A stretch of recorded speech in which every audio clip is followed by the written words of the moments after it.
I promised to tell you about the one thing that most pleases God when I wrapped up last time. And honestly, well, I keep saying honestly on this stuff, but here's the deal. It's not like this big, amazing. How did you come to that conclusion? I mean, it's just what the Bible tells me. It's in the book of Hebrews, chapter 11, verse 6. And without faith, it is impossible to please God, because anyone who comes to him must believe that he exists and that he rewards those who earnestly seek him. Okay, so what does that tell me about what pleases God? Well, here is, I think you could interpret this. Well, no, let me go back. Here's how I interpret it.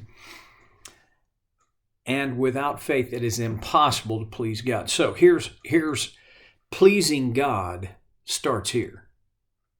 Faith. It isn't in obedience. Although, can you please God and not obey? I don't think so. It's not even in love. Can you love God and that not please Him? Well, evidently, the one thing, the hinge, the fulcrum for all of anything that pleases God is faith.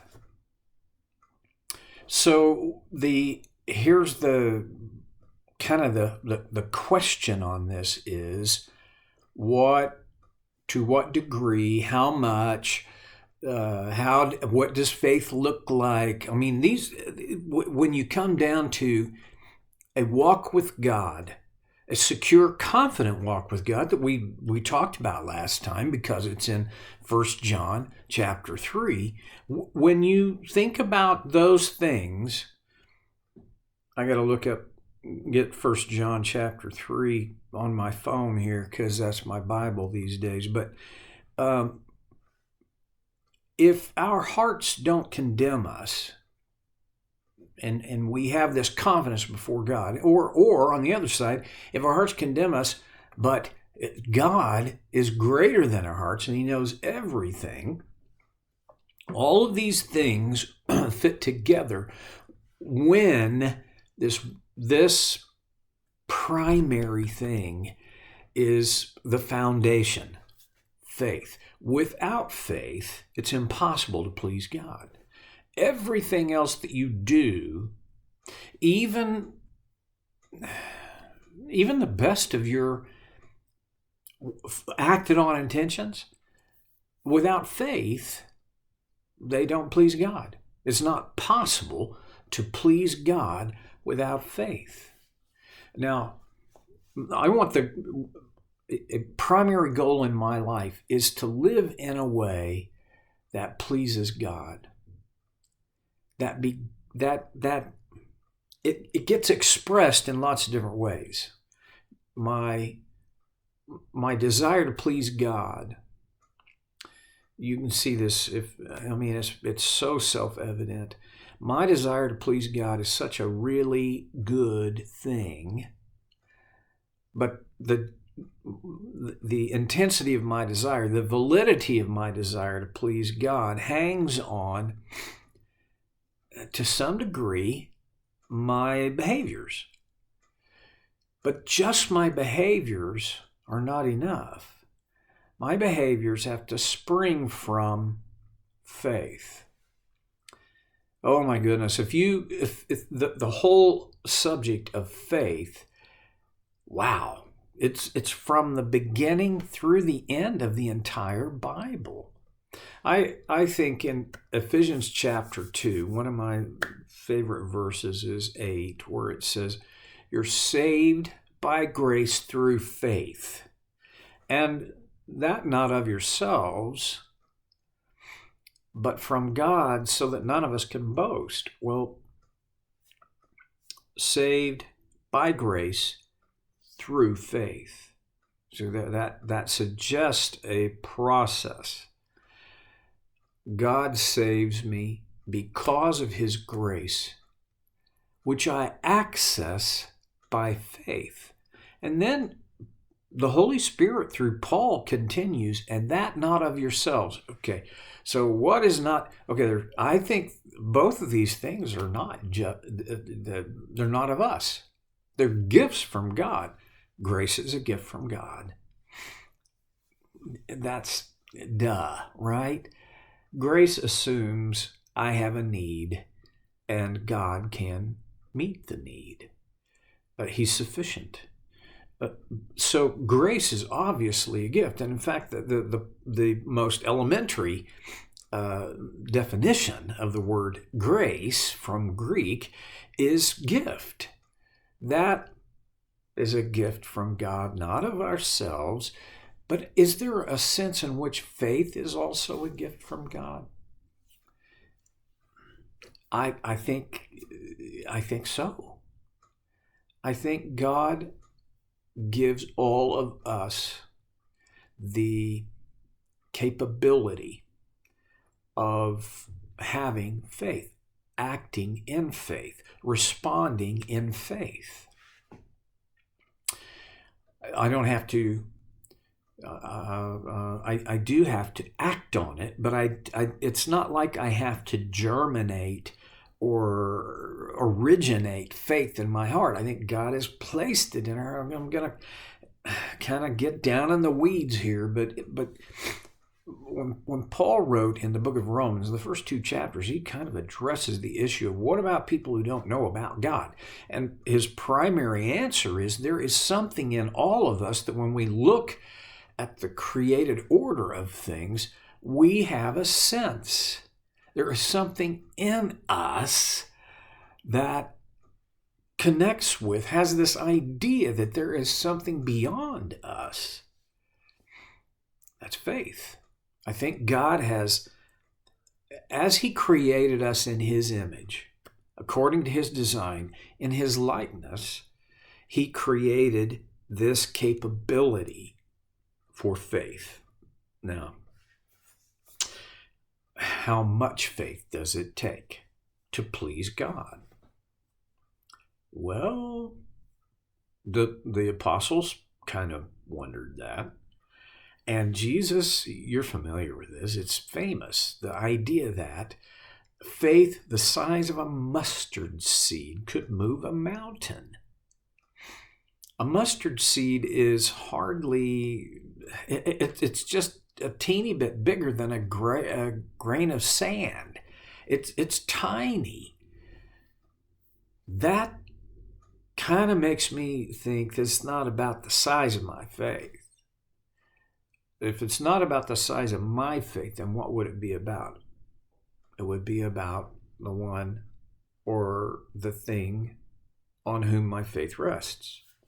There's so much to this whole idea of faith. I guess one of my challenges would be, if you're looking at this, you've got a smart device that connects you to the internet. You need to go on a Bible program and do just a search, a simple search for faith. It'll take you weeks to get through all of the verses referenced that contain the word faith. Faith is what puts us, because faith is the prompter. Faith is on our side. Faith is our response to God's grace. And when we nurture our faith, when we respond in faith, how big or small, honestly, you don't get more of God if your faith is bigger and less of him if your faith is small.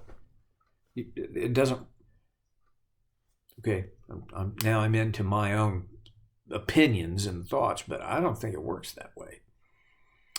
I think God, you have as much God in you as Billy Graham had in him. Our faith, as it grows and matures and expands in our own life and heart, it permits us to have this perception of God. You know, when John wrote, here's how we know that we receive anything from him that we ask, because we keep his commands and we do what pleases him. He is pointing at the idea that our faith is the foundation. It's the primary thing that we gosh, as I'm trying to articulate this, it gets cloudier, not clearer. But our faith, what we do to respond to God, to open our hearts, our souls, our lives to God on his terms, that's what pleases him. And when we are working from that vantage point, that it's faith is it's our goal, it's our objective, it's our mandate, because we do want to please God, and the only way that you can please God is by faith. Everything else springs out of that. Even the first part of what John writes here, because we obey his command and we do what pleases him. That has to be all motivated by faith. Okay, I think I butchered that sufficiently. Let's go on to verse 23. And this is his command. John, it's as though John is saying, okay, trim all the fat away, put this in the kettle and set it on boil, and what you're going to have left is to believe in the name of his Son, Jesus Christ, and to love one another as he commanded us. Now, I talked a little bit about believing in the name of his Son, Jesus Christ. And just to reconnect with that, to believe in the name of anyone means I believe in the character and substance of that person. I believe in the real Jesus. Now, the world believes in Jesus as probably a great moral teacher, but not really nothing more. I've referenced it before, but I love what C.S. Lewis writes about that Jesus would be a great moral teacher. A good man and a great moral teacher is not available as an option. Here's why. If he was who he said he is, he can't just be a great man and a great moral teacher. Lewis says he either he is a demon from hell, or he's an idiot who believes himself to be a poached egg. It's like it's been boiled down to you have three options. Either he is Lord, or he's a liar, or he's just a lunatic. To believe in the name of his Son, Jesus Christ, and to love one another as he commanded us. Because that's one thing. Really? Well, that's two things. Believe and love.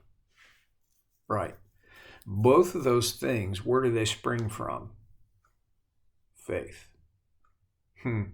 Very interesting. Well, I mean, that's not like some big, wow, what an insight. No, I mean, that's obvious. Here's where I want to go with it, because I think this is where the application comes. When you believe in God's Son, Jesus Christ, in the name of his Son, Jesus Christ, you believe, okay? That's the faith.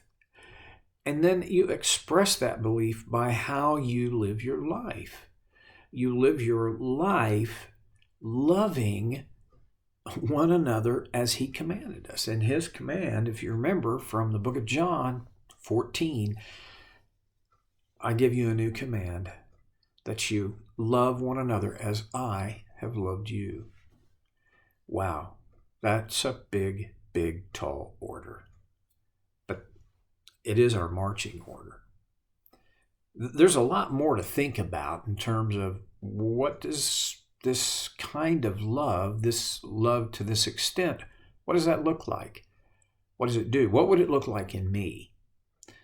Well, you might guess we're going to come back to that next time on Soul Care with Stevie Boy.